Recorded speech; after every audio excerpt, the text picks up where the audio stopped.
नमस्कार दोस्तों, जय छठ मैया। तो बता दें दोस्तों कि सुपरस्टार प्रमोद प्रेम जी का एक और ज़बरदस्त छठ गीत आप लोग के बीच में आ रहा है। जी हाँ, सुनो। कल सुबह 5:45 में प्रमोद प्रेमी इंटरटेनमेंट यूट्यूब चैनल से यह छठ गीत रिलीज़ होगा। जिस छठ गीत का नाम है दियरी जराई पिया। बहुत ही ज़बरदस्त और सुंदर यह गीत होगा। और बता दें दोस्तों कि आप लोग प्रमोद प्रेमी इंटरटेनमेंट चैनल को सब्सक्राइब करें और कल सुबह छठ गीत इनका सुनना ना भूलिएगा।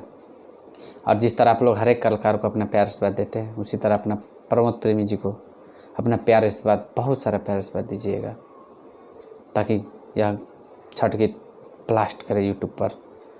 तो आप लोग हमारे चैनल से जुड़े रहें, नई नई जानकारी आप लोग तक हम पहुंचाते रहेंगे।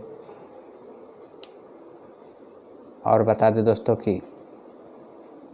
इस गाने के लेखक हैं कृष्णा बेदर्दी जी, म्यूजिक डायरेक्टर प्रियांशु सिंह। यह गाना रिकॉर्ड किया गया है प्रमोद प्रेमी जी का अपना स्टूडियो यदुकुल स्टूडियो आरा में। तो यह एक ज़बरदस्त छठ गीत कल सुबह 5:45 में सुनना ना भूलिएगा। जी हाँ दोस्तों, 5:45 में आप लोग सुनिए। अब बहुत सारा प्यार आशीर्वाद प्रमोद प्रेमी जी को दे। दियरी जराई पिया, बहुत ही ज़बरदस्त और पारंपरिक छठ गीत आप लोग के बीच में। तो आप लोग हमारे चैनल को सब्सक्राइब करें, लाइक करें, वीडियो को ज़्यादा से ज़्यादा शेयर करें और हमारे चैनल से जुड़े रहें, ताकि आप लोग तक हम नए नए जानकारी और सूचना पहुंचाते रहें। जय छठी मैया।